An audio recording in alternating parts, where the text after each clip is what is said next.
What KG stands for, sir? Keep guessing. So what transitions you have seen and how you see journalism that time and journalism in today's scenario? मैं typewriting सीखने जाता था, वो मैं बड़ा प्राचीन लगता हूँ. It has somewhere become a mouthpiece of selected political parties, fundamentalist and elite sections. So, and I think we all know that the entire media industry is manipulating it to further their own interests. जी, बिल्कुल. हम लोगों के पास एक freedom था, जहाँ हम लोग अपनी बात को रख सकते थे. आज ऐसा नहीं है. What make you come full time into the media education later? मेरी इच्छा हमेशा स्टूडेंट्स के बीच में जाने की रही. क्या ऐसे challenges आपको लगे कि ये तो बिल्कुल बड़ा मुश्किल हो गया है मेरे लिए? लोगों के माइंडसेट को बदलना है. इंडियन हैबिटेट सेंटर को 5 साल आगे कहाँ देखते हैं? India's leading intellectual and cultural hub.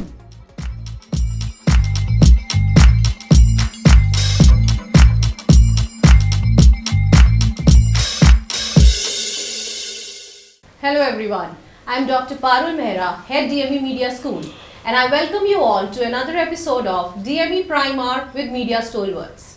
This series has been curated to give students of journalism and mass communication a deeper understanding about the entire media ecosystem.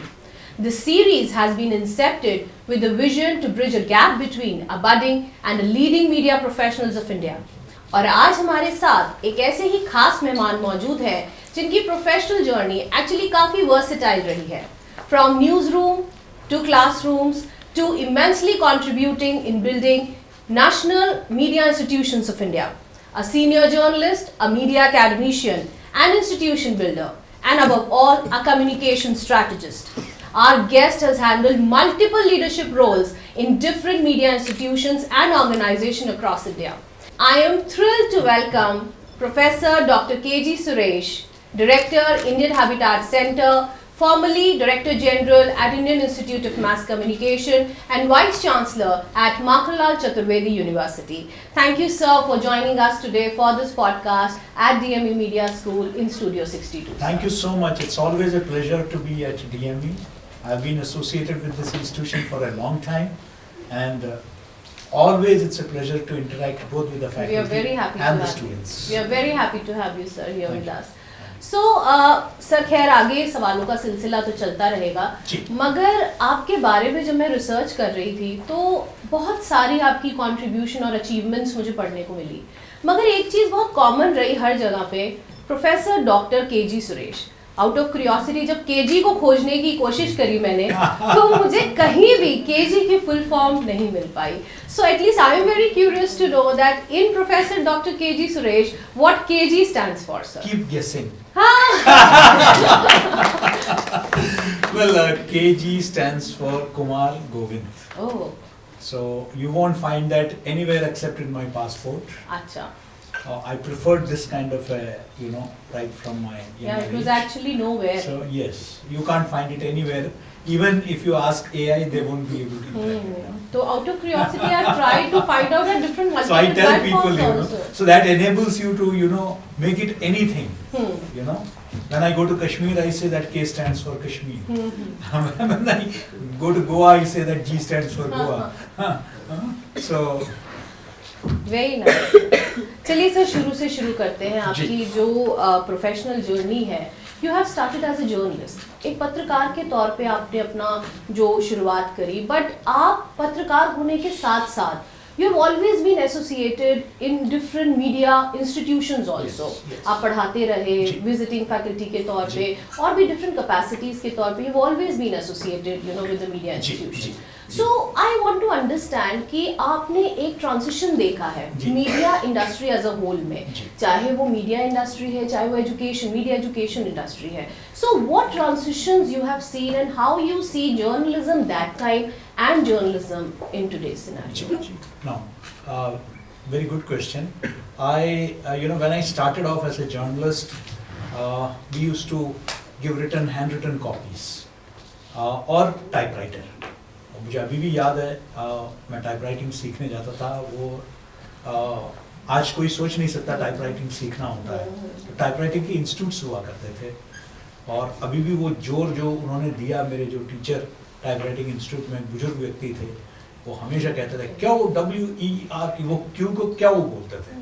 क्या WERT, तो हम लोग इस तरीके से टाइपिंग सीखते थे। टाइपराइटर से हम लोग टेलीप्रिंटर के ज़माने में थे, टेलीप्रिंटर से खबरें आती थी, फ़ोन से ही खबरें देते थे। मुझे याद है सम ऑफ द टफेस्ट इंक्लूडिंग उपहार फायर ट्रेजेडी मैंने जो है टेलीफोन से मैंने दिया खबरें। Charkhi Dadri mid air collision मैंने रिपोर्ट किया था, टेलीफोन से दिया था। तो इस तरह की उसके बाद then we switch to you know pagers. Pagers आए थे, मुझे अभी भी याद, मेरे पास छोटा सा पेजर हुआ करता था, वो बेल्ट के साथ बांध दिया जाता था। फिर हम मोटरोला 2-वे रेडियो सेट्स को हमने यूज़ किया। मैंने सैटेलाइट फोन्स भी, जब मैंने कचाल आइलैंड्स में, अंडमान एंड निकोबार में, जब the first sunrise of the millennium, यानी कि 2001 1 जनवरी, that was the first sunrise of the millennium, यानी मिलेनियम इज 1000 years, एंड उस समय का पहला सूर्योदय हिंदुस्तान में हुआ था पूरे वर्ल्ड में, and that was in Katchal islands in Andaman and Nicobar. हम लोग बाय क्रूज वहाँ गए थे as part of the official assignment, और मैंने सैटेलाइट फ़ोन, इतना लंबा होता था सैटेलाइट फ़ोन से, क्योंकि वहाँ कोई कनेक्टिविटी नहीं था, सिर्फ सैटेलाइट फ़ोन से ही खबरें आप फाइल कर सकते थे, वो भी हमने देखा। उसके बाद मोबाइल्स आए जिसमें कॉलिंग बहुत एक्सपेंसिव होता था, 10 रुपये पर कॉल का रेट था, इनकमिंग के लिए भी पैसे देने पड़ते थे, हमने वो टाइम भी देखा। और उसके बाद then later on normal phones आ गए, वही आपके पुश बटन फोन्स आ गए, and then it came to smartphones. तो कंप्यूटर्स में भी सिमिलरली टाइप रिटन कॉपी से फर्स्ट कंप्यूटर्स हमने देखा अर्ली 90s में, you know late 80s early 90s में ये शुरू हुआ। हम तो टेलीग्राम से खबरें देते थे, टेलीग्राम से। हमारे पास कार्ड होता था सेंट्रल टेलीग्राफ ऑफिस का, CTO, और हम हर जगह जाते थे।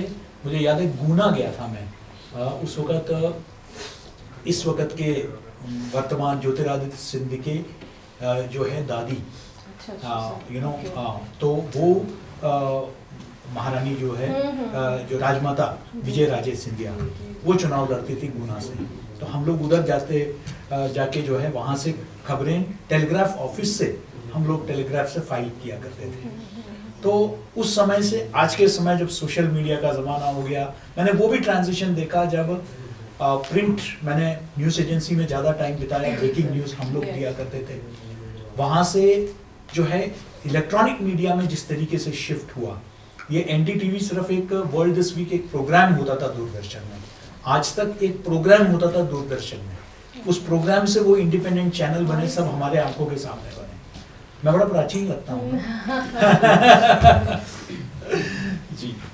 तो वो हमने चेंज देखा, और फिर तो अब तो वो समय आ गया जब ब्रेकिंग न्यूज़ टुडे जो है आपका ट्विटर पे हो रहा है ना। Now earlier we started monitoring television news.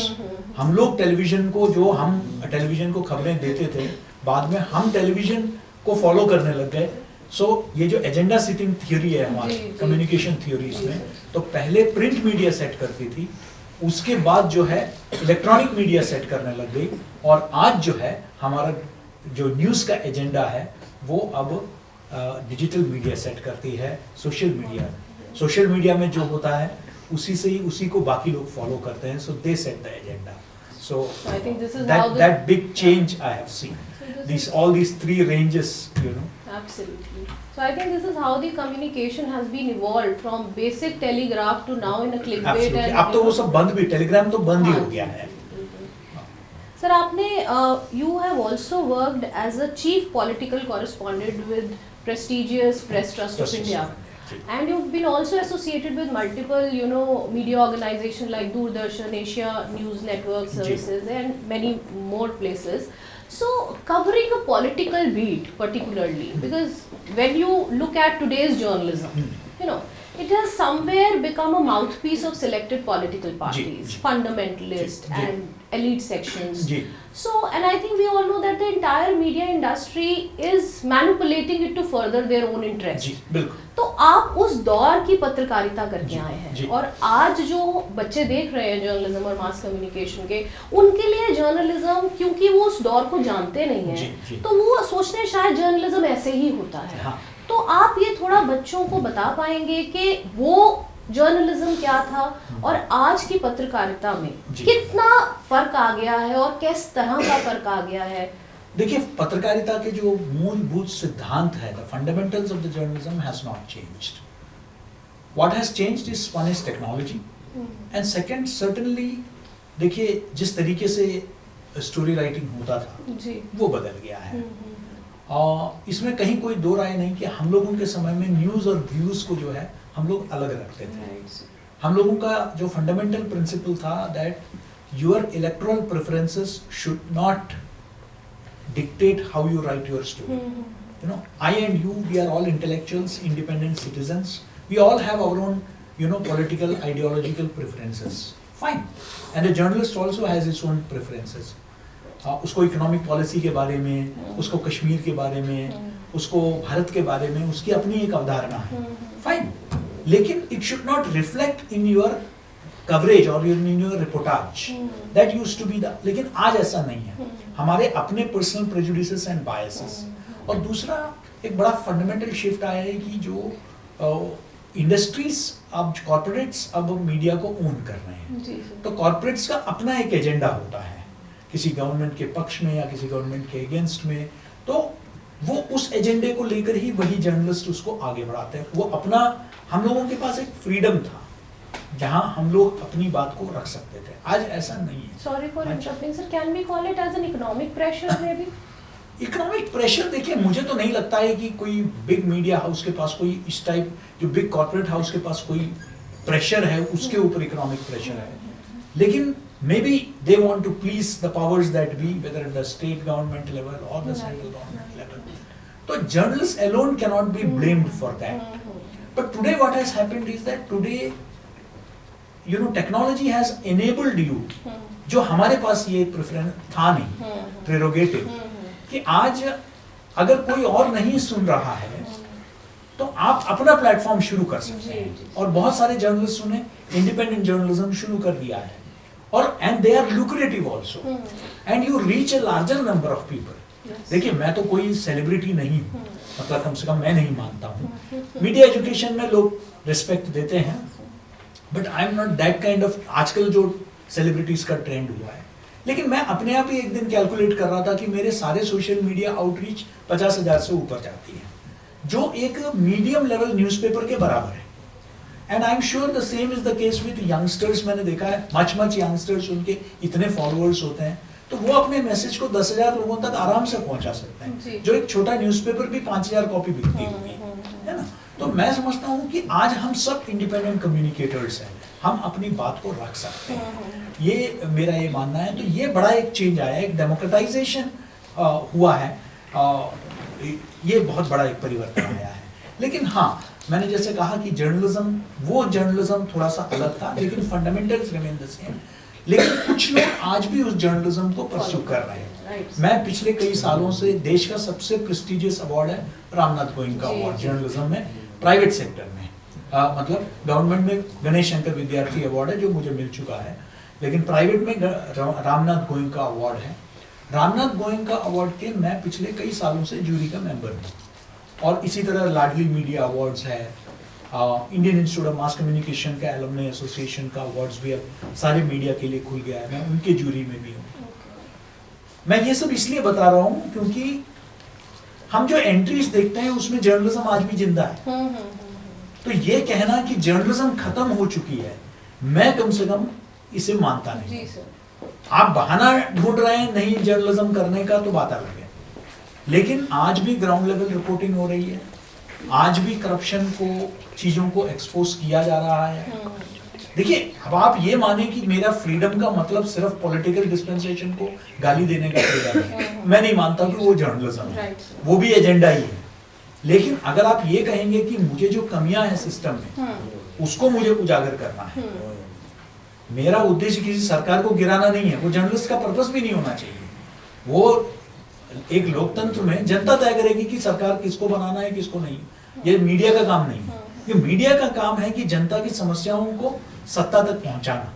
जनता और जो सत्ता है उसके बीच में सेतु का काम करना है, to serve as a bridge between the people and the powerful, power, so to say. तो वो काम मीडिया का है. तो आज बहुत सारे ऐसे स्टोरीज मैं आपको बता सकता हूँ जो मैं रोज देखता हूँ एंट्रीज, अभी भी मैं एंट्रीज को ही मैं देख के आया हूँ.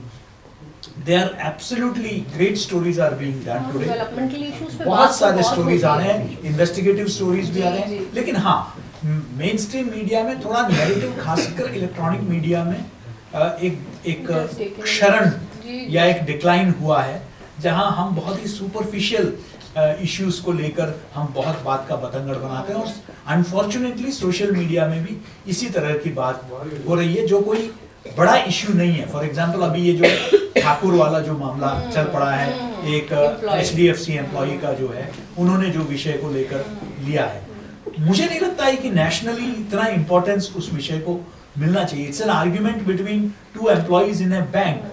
आपस में क्या क्या बोलते हैं आपस में, तो उसको एक सोशल और उस सेटिंग में देखने का मैं समझता हूँ कि वी आर एग्जैजरेटिंग थिंग्स.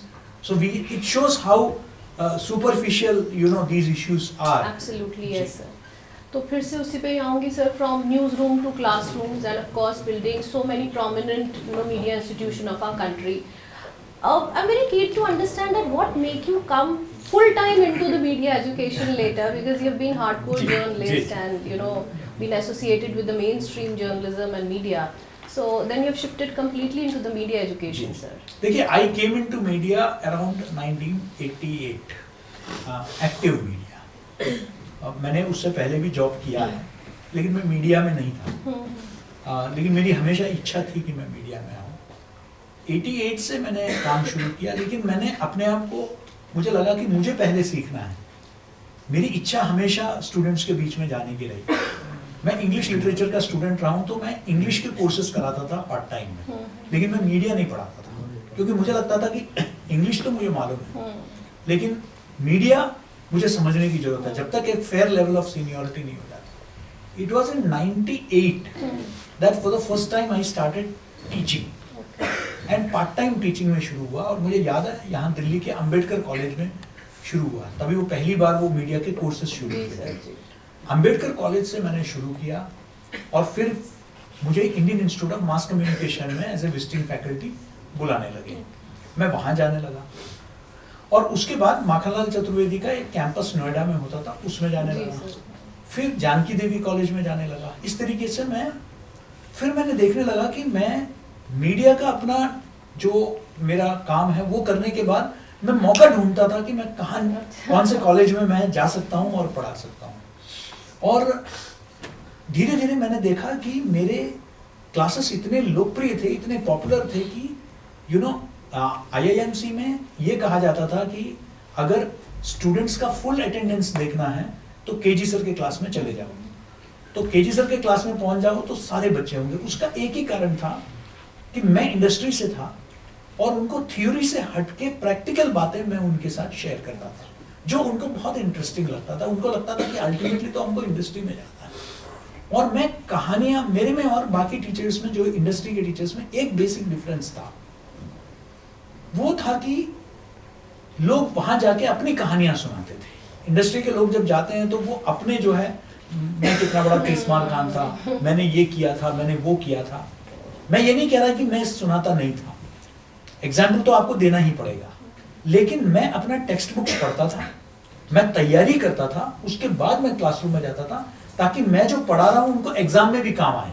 ये नहीं कि जस्ट कहानियां सुना के मैं आ गया. You used to prepare your lecture. I used to prepare. I have a great collection of text books of मतलब मीडिया टेक्स्ट बुक्स, और मैं उनको पढ़ के मैं क्लास में जाता था, और अपने एग्जाम्पल्स को मैं थ्योरी के साथ जोड़ता था. तो एक्यूरेसी है, स्पीड है, एक्यूरेसी है, ऑब्जेक्टिविटी है. ये these are the 3 fundamentals of news. तो इनको पढ़ाते हुए विद एग्जाम्पल में देता था. उसमें सर्टनली मैं अपने भी कैसे मैंने स्पीड में काम किया, एक्यूरेसी के लिए क्या क्या करना पड़ा, ये भी मैं बताता था. So that made it popular कि भाई हमें ये एग्जाम में भी काम आएगा, प्लस तो धीरे धीरे मैं बहुत टाइम में उनको देने लग गया. एंड फिर मेरा फुल शिफ्टिंग अगर आप एक देखेंगे तो इट वाज इन 2016. मेरा लास्ट असाइनमेंट देखिए, मेरा एक इच्छा थी कि जब मैं मीडिया में हूं तो हर मीडिया पर्सन का एक इच्छा होता है कि रिपोर्टिंग वगैरह करने के बाद अल्टीमेट एक मीडिया पर्सन का ड्रीम होता है कि वो एडिटर बने। जी सर। और मुझे वो इच्छा मेरी पूरी हुई कि मैं एडिटर, दूरदर्शन का मैं सीनियर कंसल्टिंग एडिटर था। That was next only to the DG. तो I was the content head in a way, channel head जिनको कहते हैं। तो वो मैंने किया, और वो करने के बाद उसी दौरान जो है IIMC में ये वैकेंसी निकला डायरेक्टर जनरल का, और मैंने अप्लाई किया। इंटरव्यू बोर्ड में बड़े बड़े लोग including Rajat Sharma and Shobhan Das Gupta, they were all there, and उनको लगा कि he is a person who knows the industry and who knows media education, क्योंकि मैं IIMC में ही पढ़ाता था पिछले 16 साल से।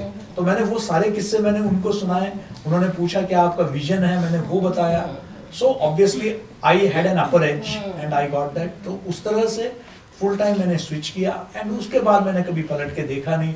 फिर मैं वापस मीडिया में नहीं गया, मुझे कई अपॉर्चुनिटीज मिले, लेकिन IIMC के बाद मैंने UPS में school of modern media setup किया, I became the dean there. वहाँ से मैं सीधे वाइस चांसलर बना माखनलाल में, और वही जर्नी का अभी भी मैं एक दिल्ली के एक इंस्टीट्यूशन में मैं क्या कहते हैं एमरिटस प्रोफेसर हूँ मैं, और DME जैसे संस्थानों के साथ भी मैं जुड़ा हुआ हूँ। तो मेरा वो कनेक्शन अभी भी जी है। कई बोर्ड ऑफ स्टडीज में हूँ मैं जी। मुझे लगता है कंट्रीब्यूशंस तो मेरे जैसे पूरा भारत देश जानता है आपके कंट्रीब्यूशंस को। We all are looking at you know from years and contribution you are making, and you have made in many leaps and bounds. IIMC has also grown, and Makhanlal Chaturvedi during your tenure. तो ये तो sir achievements तो हम सब ने देखी हैं, मगर किसी भी संस्था को ऊपर ले जाने के लिए बहुत सारे चैलेंजेस होते हैं, वो कभी हमें पता नहीं लगे sir. Thank you for asking that. Usually सब मुझसे अचीवमेंट्स के बारे में ही पूछते हैं, चैलेंजेस के बारे में जो है बहुत कम लोग बात करते हैं। थोड़ा सा सर बताएं क्या ऐसे चैलेंजेस आपको लगे, या कोई ऐसा एक आधा एग्जांपल जो आपको लगा कि ये तो बिल्कुल बड़ा मुश्किल हो गया है मेरे लिए। और नहीं, बहुत देखिए छोटी छोटी चीजें भी हैं। एक तो सबसे बड़ा चैलेंज है इंस्टीट्यूशंस में माइंडसेट, लोगों के माइंडसेट को बदलना। ये मैंने फेस किया है। फॉर एग्जांपल, आप you would be surprised to know that in 2016 when I took over as director general of IIMC, we did not have a single social media handle, and I still remember I set up the new media department there, और मैंने उन्हें बुलाया और पूछा कि अभी तक क्यों नहीं है। तो उन्होंने कह दिया कि देखिए दिस इज गवर्नमेंट इंस्टीट्यूशन, तो पता नहीं मिनिस्ट्री क्या सोचेगी। मैंने कह दिया how much time does it take you to make 3 handles? So they said कि 15 minutes. मैंने कहते why did it take 15 long years? है ना। तो मैंने क्या किया, मैंने उस वक्त जो मिनिस्टर ऑफ स्टेट थे राज्यवर्धन राठौर, मैंने उनको फ़ोन किया।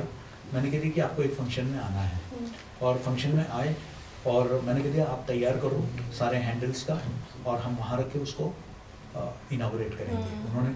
मैंने कहा देखो मिनिस्टर से इनॉग्रेट कर दिया तो फिर तो मिनिस्ट्री का प्रॉब्लम ही और हो गया। और वो फंक्शन जब खत्म हुआ, कोई ऑफिसर्स का था, क्योंकि we are also the academy for Indian information service officers, तो उस प्रोग्राम के बाद मैंने मिनिस्टर से कह दिया कि एक ये जरा सा बटन दबा दीजिए और ये हैंडल्स को इनॉग्रेट कर दीजिए। उन्होंने बटन दबाया, हैंडल्स इनॉग्रेट हो गए। और तो लोग इसलिए मेंटल ब्लॉक था कि हम गवर्नमेंट इंस्टीट्यूट है क्यों नहीं। मतलब छोटे एग्जाम्पल, बड़ा एग्जाम्पल मैं बताता हूँ। जब मैंने नए कैंपस में माखनलाल चतुर्वेदी को, जो बड़ा इस वक्त उसका 50 एकड़ स्प्रॉलिंग कैंपस है भोपाल के आउटस्कर्ट्स में, एक पुरानी बिल्डिंग से काम कर रहा था, जिसके ना प्लेग्राउंड्स थे ना हॉस्टल्स थे। एक हॉस्टल कहीं दूर दराज में एक पुरानी बिल्डिंग से चल रहा था। तो जब नया कैंपस में हमने शिफ्ट किया तो कोई शिफ्ट करने के लिए तैयार नहीं। मैं कोरोना के टाइम में वही हॉस्टल में पढ़ा रहा और उसको पूरा कंप्लीट करवाया, लेकिन कोई शिफ्ट करने के लिए राजी नहीं। हर तरह के अड़चने मेरे लिए अंदर से नीचे से क्रिएट करते थे। मैंने कह दिया कि भाई मैं तो शिफ्ट करूंगा 100%। और अल्टीमेटली मैंने कह दिया कि अगर आप नहीं शिफ्ट करेंगे तो आप पर डिसिप्लिनरी एक्शन। तो यानी कि साम दाम दंड भेद मैंने सभी का प्रयोग किया और काफ़ी कॉपरेशन भी मिला, मैं ये नहीं मना कर रहा हूँ। And there was a reluctance कि हम कंफर्ट जोन में हैं, हम कंफर्ट जोन से बाहर 15 किलोमीटर दूर क्यों जाए, ये वाला था। और माइंडसेट को अल्टीमेटली शायद ही देश के एजुकेशन हिस्ट्री में होगा कि हमने 8 दिन के अंदर, आमतौर पर जब आप शिफ्ट करते हैं तो एक एक डिपार्टमेंट करके शिफ्ट होता है, मैंने 8 दिन का टाइम दिया और 8 दिन में पूरी यूनिवर्सिटी शिफ्ट हो गई. And we shifted to the end. I got the Vice President of India, the then Vice President of India, Jagdeep Dhankad ji. उनसे मैंने उसका कैंपस का इनॉग्रेशन करवाया. And today हमने दूसरा कैंपस भी मैंने बनाया रीवा में, जिसको मैंने चीफ मिनिस्टर से इनॉग्रेट करवाया. तो वो जो काम था, वो रिलेक्टेंस, फिर मैंने वहाँ एक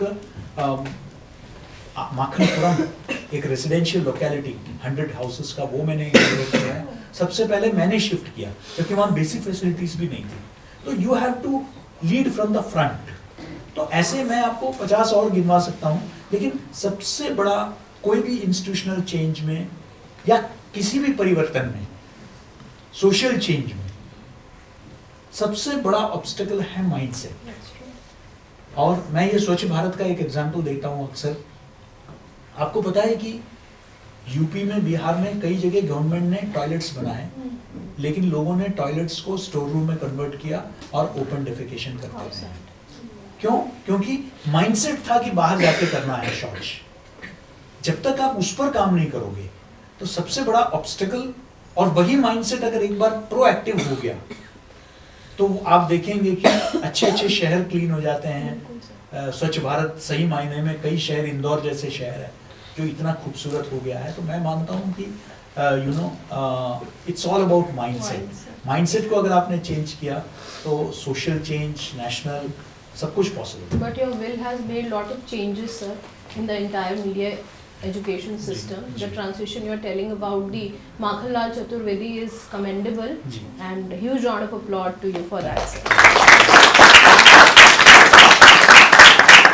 आप लैंग्वेज प्रेस के, लैंग्वेज जर्नलिज्म के हमेशा एक स्ट्रॉन्ग एडवोकेट रहे हैं. आप खुद बहुत सारी भाषाएं जानते हैं sir.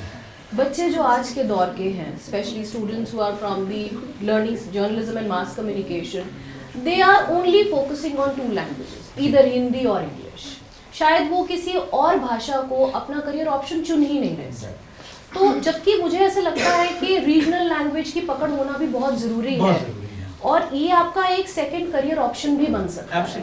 So what is your take on that? How can you orient students? मैंने जब IIMC में था तो पहली बार मैंने मराठी में जर्नलिज्म शुरू किया, मलयालम में जर्नलिज्म शुरू किया, उर्दू के एक सर्टिफिकेट प्रोग्राम को मैंने फुल फ्लेज डिप्लोमा प्रोग्राम बना दिया, संस्कृत में शुरू किया, क्योंकि मेरा ये मानना है कि future of journalism is in the languages. English saturation point पहुंच चुका है, और जो लैंग्वेजेस हैं, लोग अपनी भाषा में पढ़ना, सुनना और देखना चाहते हैं. डिजिटल मीडिया में भी लोग अपनी भाषा में लोग चीज़ों को सुनना चाहते हैं. अब डायलेक्ट्स में फोकस हो गया है. लोग अपने डायलेक्ट्स को, भोजपुरी को सुनना चाहते हैं, है ना, मगही को सुनना चाहते हैं. सब अपने अपने जो भाषाएं हैं उसको सीखना चाहते हैं. तो मैं समझता हूँ कि देखिए, लैंग्वेज पर तो 2020 में नेशनल एजुकेशन पॉलिसी में जो मैं तो 2016 में था IIMC में, तब मैंने इंट्रोड्यूस किया था नेशनल एजुकेशन. तो ये पॉलिसी ड्रिवन नहीं है, ये हमारा रिक्वायरमेंट ड्रिवन है. पॉलिसी तो आती जाती रहेगी, लेकिन आपके देश के लिए क्या जरूरत है ये आपको सोचना पड़ेगा. और मैं समझता हूँ कि मैं आपको एक छोटा सा एग्जांपल दूंगा लैंग्वेज के इंपॉर्टेंस के बारे में. कुछ साल पहले एक व्यक्ति ने मुझे फ़ोन किया, कहते कि सर मैं इस तरीके से ETV मराठी में काम करता हूँ, मुझे आपसे मिलना है. तो मैंने सोचा कि कोई मीडिया इंटरव्यूज़ वगैरह के लिए होगा. तो मैंने कह दिया कि आपका पर्पस क्या है. कहती कि नहीं सर, मुझे कोई इंटरव्यू नहीं लेना है, मुझे आपसे मिलना है, प्लीज़ मुझे मिलने का अनुमति दें, मैं सिर्फ आपका 5 मिनट लूँगा. He came and he met me, and he first of all, like भारतीय परंपरा, he touched my feet and all that. कहते कि नहीं सर, बस अब यहाँ ज़्यादा समय नहीं लूँगा, बस आपसे मिलना था 2 मिनट. मैंने कहते कि बताइए क्या. कहते कि सर मैं ETV मराठी में मैं एक जर्नलिस्ट हूँ. सर मैं विदर्भ, यानी कि जो बैकवर्ड विदर्भ रीजन है, जहाँ आपके फार्मर सुसाइड्स और सारे, मैं उस एरिया से आता हूँ. मुझे ठीक से ना अंग्रेजी तो बिल्कुल ही नहीं आती है, हिंदी टूटा फूटा बोल लेता हूँ क्योंकि मेरी मातृभाषा मराठी है. मुझे तो मेरा एक सपना था कि क्या कभी मेरे को जर्नलिस्ट बनना था, लेकिन मुझे सपना था कि Indian institute of mass communication में पढ़ना है. लेकिन मैं कभी सोच ही नहीं सकता, क्योंकि Indian institute of mass communication में सिर्फ इंग्लिश हर कैंपस में पढ़ाया जाता था और हिंदी दिल्ली के कैंपस में पढ़ाया जाता था। तो और हिंदी भी मेरी कोई पकड़ ठीक नहीं है, मैं कैसे IIMC का स्टूडेंट बन सकता हूँ? सर फिर 2016 में आप आए, आपने आके मराठी जर्नलिज्म शुरू किया। मेरे जैसा एक पिछड़े इलाके में रहने वाले बच्चे को भी IIMC में पढ़ने का मौका मिला और मैं आज मराठी जर्नलिज्म में हूँ। और मैं सिर्फ उस व्यक्ति को देखना चाहता था जिसने डायरेक्टली नहीं लेकिन इनडायरेक्टली मेरी ज़िंदगी को बदल दी, और न जाने ऐसे कितने लोगों की ज़िंदगी को आपने बदल दिया। और मैं उस व्यक्ति से सिर्फ मिलने की इच्छा थी कि ये कौन है जो इतने फार साइटेड थे। मुझे लगता है एक इंसान की सबसे बड़ी अचीवमेंट ये मैं ये समझता हूँ, मैं तो बता रहा हूँ पारुल जी, मैं समझता हूँ कि मुझे जो गवर्नमेंट से और बाकी जगह से इतने अवार्ड और सम्मान मिले, मुझे लगा कि वो मेरा सबसे बड़ा रिवॉर्ड था। तो ये इम्पोर्टेंस है लैंग्वेज का, क्योंकि a large part of our country wants to, why I am telling this story is that people want to read, see, watch, in their language and listen in their language. इसलिए अपनी language तो हमारा जो भी है, हमें language को improve करना है। नए लैंग्वेजेस में जब आप कम्युनिकेट करते हैं तो आप कनेक्ट कर लेते हैं तुरंत जो है। तो when I speak to a Punjabi, I speak in Punjabi at least few lines that connects me immediately to him. Then I come to normal, I speak with when I meet a Telugu, I say, "I'm Divagan Manara." At the moment, I immediately am able to connect with him, तो इसी तरीके से आप कुछ भी language आपको connect कराती है, और अगर आप ज़्यादा डीपली अगर उसको सीखेंगे, obviously you come across the culture, a different culture, उसको आप समझ पाएंगे कई चीज़ों के बारे में। So इसलिए बहुत ज़रूरी है, I think that language का, I also know a couple of languages, और which has certainly helped me in my growth as a human being, I would say। बाकी growth तो अपनी जगह है, लेकिन as a human being जो है certainly, अगर मैं देखिए हिंदी में, मैं तो इंग्लिश लिटरेचर का स्टूडेंट हूँ, अगर मैं हिंदी में अगर मैंने महारत नहीं हासिल की होती तो मैं माखनलाल चतुर्वेदी जैसे एक शुद्ध रूप से हिंदी भाषी विश्वविद्यालय, जहाँ फाइल वर्क मेरा जो है हिंदी में होता था, हिंदी में लिखना होता था, हिंदी में साइन करना होता है, मतलब सारा कुछ हिंदी में काम है, वहाँ भी मैं कर पाया क्योंकि मेरा भाषा में मेरी पकड़ थी। तो मैं समझता हूँ कि भाषा is always will always be advantageous for you. That's my advice to students. Sir, ये तो भाषा की बात हो गई। आजकल की जो डिजिटली फास्ट पेस्ड जर्नलिज्म की अब इंडस्ट्री है, मुझे लगता है मेन स्ट्रीम से सारी चीज़ें, मेन स्ट्रीम भी कहीं ना कहीं they are shifting on the digital platform. So students, as a students of journalism and mass communication, what you think is a skill set which they must incorporate in there? लिखना पढ़ना तो खैर हम कहते ही हैं एज ए टीचर्स कि आपको लिखना आना चाहिए, पढ़ने की हैबिट बनाइए, रोज़ की खबर पढ़ें, मगर कुछ ऐसा स्किल सेट जो आपको लगता है आज के ज़माने में, आज के पत्रकारिता के क्षेत्र में, आप उसके बिना आपका गुजारा नहीं है? ठीक है, अच्छा सवाल है। मैं समझता हूँ कि ये सब जो आपने कहा वो तो देखिए बहुत ज़रूरी है, लैंग्वेज स्किल्स है ना, to remain up to date, research orientation, to go deep into every issue। लेकिन सबसे बड़ा चीज है न्यूज फॉर योर न्यूज। उसमें न्यूज क्या है, उसमें एंगल क्या है, इस खबर में एंगल क्या है। मैं अगर एक प्रेस कॉन्फ्रेंस में बैठा हूं तो मैं पूरा प्रेस कॉन्फ्रेंस सुनूंगा, मैं इंतजार करूंगा कि वो एंगल होता है, यहां से मेरी खबर शुरू होगी, ट्रिगर, तो ये अगर आप समझ लें, उसकी ट्रेनिंग अगर आप ले लें कि ये व्यक्ति इतनी बातें कर रहा है, उसमें एंगल क्या है ना, खबर का what is the angle, what should I say, the point from where I take off my news, I launch my news, what is the big point। लेकिन इसके लिए ये सब जरूरी है जो प्री कंडीशंस आपने बताया कि आपको उसके बारे में पता होना चाहिए, समझ रहे हैं। अभी फॉर एग्जांपल मेरा सबसे बड़ा ब्रेकिंग न्यूज़ में से एक था, पाकिस्तान में जिन्ना के मज़ार में the then BJP leader stalwart LK Advani, उन्होंने जिन्ना साहब की तारीफ की और उसने बीजेपी की हिस्ट्री को बदल दिया मेरी उस खबर ने, and brought about the generational change. मेरा सबसे बड़ा ब्रेकिंग न्यूज अगर कहा जाए तो वो, क्योंकि मुझे पता था, अगर मुझे पता ही नहीं ना बीजेपी का हिस्ट्री मालूम है, अगर मुझे उनके आइडियोलॉजी के बारे में अगर समझ नहीं है, आप यकीन नहीं करेंगे, मैं आपको पता है उन्होंने कुछ नहीं कहा, आडवाणी जी ने कुछ नहीं कहा था, वो जिन्ना के मजार में गए, मैं भी उनके साथ था, उनके जो ओएसडी थे या जो उनके पॉलिटिकल एडवाइजर थे मिस्टर कुलकर्णी, वो भी साथ में, उन्होंने मजार में हर जगह जब आप जाते हैं वीआईपीज़ को लिखने का एक बुक होता है, विजिटर्स बुक, आप उस विजिटर बुक में लिखते हैं कि this is what I feel if you go to Gandhi memorial और एनी इंस्टीट्यूशन, वहां बड़े लोगों के लिए रखा जाता है कि भाई वो अपना व्यूज लिखें, तो उन्होंने अपना व्यू लिखा। अब आमतौर पर कोई भी उसको एक फॉर्मेलिटी माना जाता है, कोई नहीं समझता है कि वो कोई खबर होती है, कोई पढ़ेगा, उसको इवन जिन्होंने रखा है वो नहीं पढ़ते हैं आमतौर पर कि किसने क्या लिख दिया। मेरे मन में आया, मैंने कहा कि कुलकर्णी साहब वो जरा दिखा दीजिए क्या करोगे। अच्छा, उस जमाने में कोई स्मार्टफोन या ऐसा कुछ भी नहीं था। उन्होंने वहां से मुझे वो 1 मिनट के लिए दिखाया, मैंने अपने नोटपैड में उसको एज इट इज लिख दिया, बाहर आया,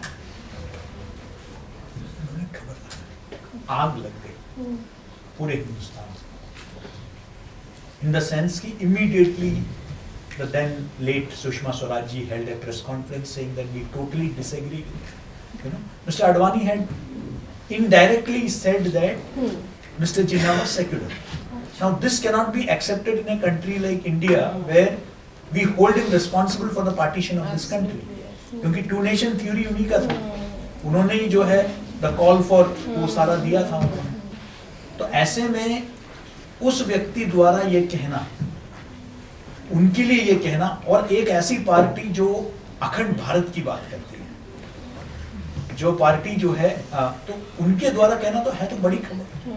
तो obviously it had its ramification. Few days later he had to resign, he was the leader of opposition, he had to resign, and then over a period of time we saw the emergence of another leader, the younger generation taking over the party and all that. कहने का ये मतलब है कि आपकी एक report से long term मतलब consequences, implications, ramifications।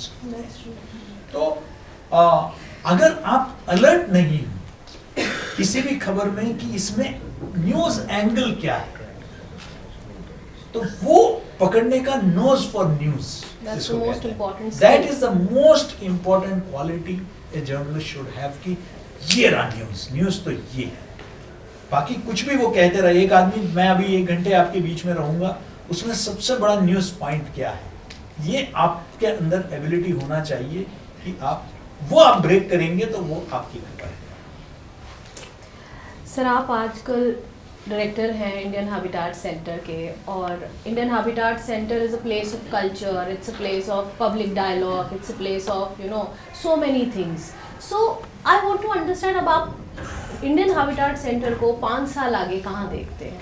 देखिए, मुझे अभी भी याद है जब मैं दिल्ली वापस आ गया तो मेरे पास और भी ऑफर्स थे कुछ यूनिवर्सिटीज़ के और वाइस चांसलर बनने के।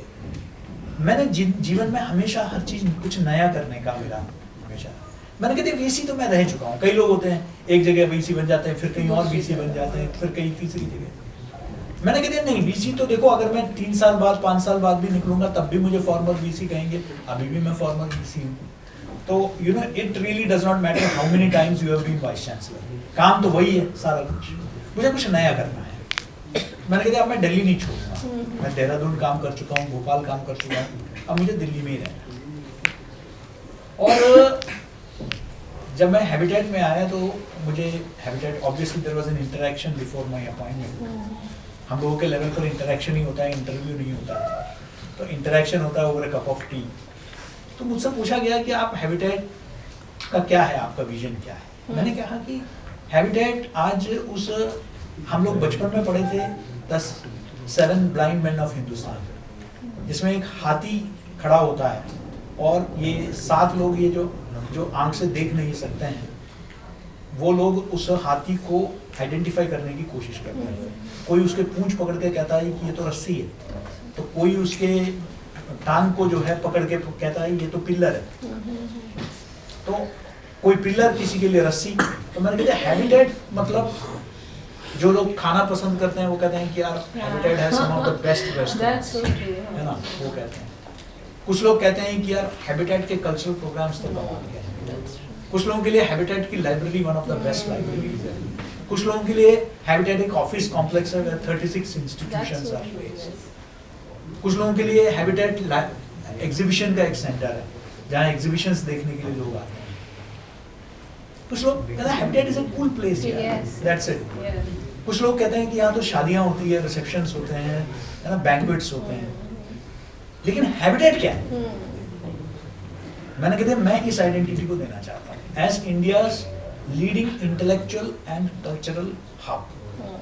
ये इसकी पहचान होनी चाहिए और मैं उस दिशा में from day one I started working. मैंने वहाँ भारत बोध केंद्र जैसे संस्थान ऑर्गेनाइज सेटअप किया जिसका उद्देश्य था कि भारतीय सभ्यता, भारतीय संस्कृति, इंडियन कल्चर, सिविलाइजेशन, ट्रेडिशन, इसके बारे में हम लोगों को बताएं। हमने वर्कशॉप शुरू किए, हमने IHC कनेक्ट सीरीज शुरू किया और इस तरीके से बहुत सारी चीज़ें हमने शुरू की जिसने उसको एक थिंक टैंक का शेप हम दिला रहे हैं। और I am really happy to say कि आज IHC को एक इंटेलेक्चुअल हब के रूप में आज देखा जाता है। हाल ही में हमें वर्ल्ड बुक ऑफ रिकॉर्ड्स ने हमको रिकॉग्नाइज किया और भी हमें बहुत सारे रिकग्निशंस मिल रहे हैं। और लगातार अभी हमारा लैंग्वेज फेस्टिवल ख़त्म हुआ, अगले महीने हमारा इंटरनेशनल फिल्म फेस्टिवल आ रहा है। मैं आपके भी सभी स्टूडेंट्स को इनवाइट करूंगा कि they should come and join the international, they will get to see the best of films from all over the world, so we will send you invitations, आप लोग ज़रूर आएँ। तो मैं कहूँगा कि habitat has become today known for its, पहली बार नेशनल स्कूल ऑफ ड्रामा का जो भारत रंग महोत्सव है उसका एक सेगमेंट हमारे यहाँ प्ले हो रहा है, पहली बार हो रहा है ये। तो 13 से हमारे यहाँ प्ले शुरू होंगे। तो कहने का ये मतलब है कि आज एक कल्चरल और इंटेलेक्चुअल हब के रूप में हमने हैबिटेट किया है। Thank you, sir. Thank you for sharing your journey and insights. Let's keep it open for the questions now. Any questions? Hello, sir. My name is Randa. And मेरा question आपसे ये है कि so you have seen tremendous changes from basic telegram pagers and satellite phones to current trendy and social media trends. So how do you find yourself updated and accepting that change and shift in those changing times? Like was it easy or hard for you to accept that change? क्योंकि evolve भी हो रहा था उस time पे सब कुछ। तो जी देखिए, मैं एक ऐसे जनरेशन का पार्ट था जिसने ये चेंज को होते हुए देखा और हमारे पास ऑप्शन नहीं था, वी हैड टू अडेप्ट। तो जैसे हमने अडेप्ट कर लिया तो अडेप्ट करने की एक प्रवृत्ति, एक ट्रेट हमारे अंदर डेवलप हो गया। और टुडे शायद मेरे उम्र के लोगों में I am among the few people who are so active on social media. I am on everything from Instagram to YouTube to LinkedIn to everything I am there. And I try to update myself constantly because ये इसलिए नहीं कि मुझे कुछ show off करना है, मैं इसलिए ये करता हूँ because I want to know। मैं डालने से कम मैं ज़्यादा देखता हूँ। अगर मैं यंगर जनरेशन से डील कर रहा हूँ तो मुझे यंगर जनरेशन को समझना होगा। अगर मैं उनको नहीं समझूंगा तो फिर मैं उनसे एंगेज कैसे करूंगा? How do I engage in A conversation with them if I don't see? मैं सोशल मीडिया को अगर नहीं फॉलो करूंगा तो आज मुझे क्या पता कि आज ट्रेंडिंग क्या हो रहा है। मैंने अभी कुछ देर पहले बताया कि आस्था ठाकुर का पूरा मामला चल रहा है। वो क्यों चल रहा है मुझे पता इसलिए चला, अगर मैं कहूँगा कि मैं तो सिर्फ अखबार पढ़ता हूँ, आज भी मेरे घर में अखबार आती है, सवेरे चाय के साथ मैं अखबार देखता हूँ, लेकिन मैंने इस चीज़ को छोड़ा नहीं क्योंकि आज के युग से मुझे अगर कनेक्ट रहना है, if I want to remain relevant, you have to remain relevant, है ना, otherwise you will be outdated. तो इसलिए ये बहुत जरूरी है। मैं समझता हूँ कि it should come naturally to everybody, क्योंकि टेक्नोलॉजी जिस पेस में चेंज हो रहा है, even you will become outdated in a years time अगर आपने अपने आप को अपडेट नहीं किया तो इसलिए for every journalist this constant updation you have to be, kind of part of it, that journey. That I have to constantly update myself with that. That does not mean that you remain addicted to, phone or anything like that. No, you don't have to. But at the same, you do your work. But whenever you get some free time, you should. मेरा तो इतना active रहता है, लेकिन उसके बीच में भी अब मैं यहाँ से वापस जाऊँगा तो भाई कार तो कोई और चला रहा है, उस वक्त मैं अपना मोबाइल चला सकता हूँ. मैं उस टाइम का एडवांटेज लेता हूँ और मैं कुछ डाल देता हूँ या मैं कुछ शेयर कर लेता हूँ. तो कहने का ये मतलब है कि you have to constantly update yourself. Any other? Hello sir, Ishan here. आपने काफ़ी माइंडसेट की बात करी, काफ़ी ग्रोन अप्स, उनका अलग अलग माइंडसेट था. आपने मल्टीपल जनरेशन पढ़ाए बच्चों के. आपने क्या नोटिस किया कि उनका क्या माइंडसेट था अलग अलग? पहले क्या बनना चाहते थे, पहले क्या स्किल सीखना चाहते थे वो लोग, क्या डिफरेंस आ गया आजकल के जनरेशन में? देखिए, मुझे याद है कि पहले जब हम लोग इंटरव्यू बोर्ड में बैठते थे Indian institute of mass communication के, सब लोग एक ही चीज़ कहते थे, हमको बरखादत्त बनना है. खासकर लड़कियां तो यही बताते थे, है ना. आज मैं किसी को नहीं सुनता हूँ कि उनको वो बनना है. और अब कोई कुछ बनना नहीं चाहता, खुद कुछ बनना चाहते हैं. ये सबसे बड़ा चेंज आया है. आज कोई किसी का कॉपी नहीं करना चाहता है कि मैं उसकी तरह बनना चाहता हूँ. नहीं, लोग इतने एनलाइटेंड हो गए हैं कि सबको सबके बारे में पता है.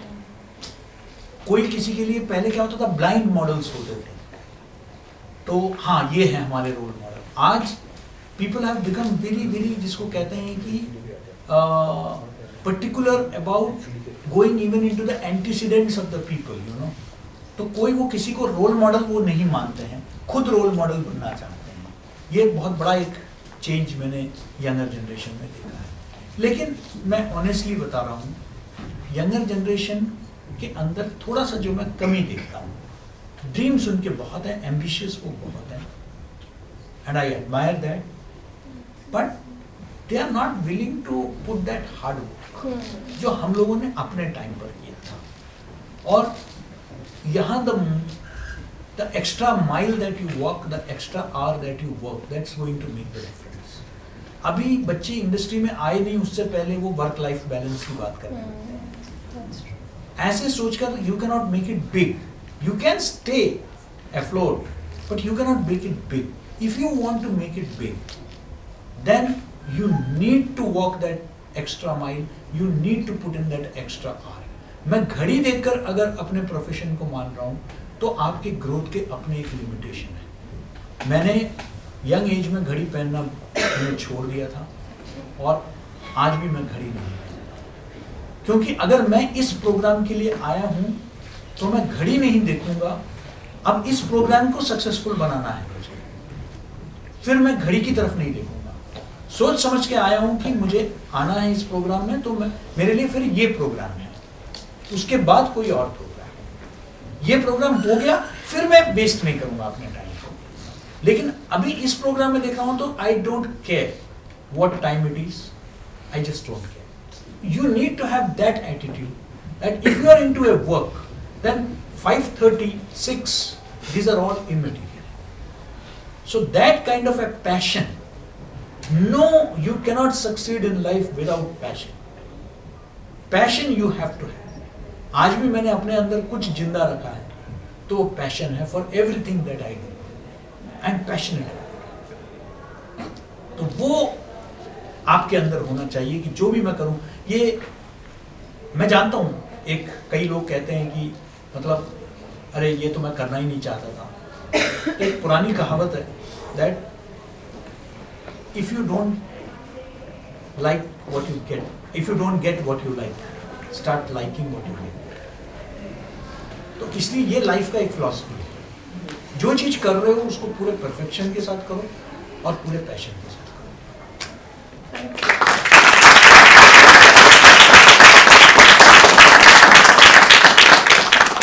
So I think two learnings out of this podcast. One is that there is no substitute to the hard work. And your journey has made us realize that media education, journalism, it is not just a profession, it's a public service to the nation. Absolutely. And your journey is commendable, sir. We are extremely thankful that you have spared your time and you have come to share your very important, years of journey.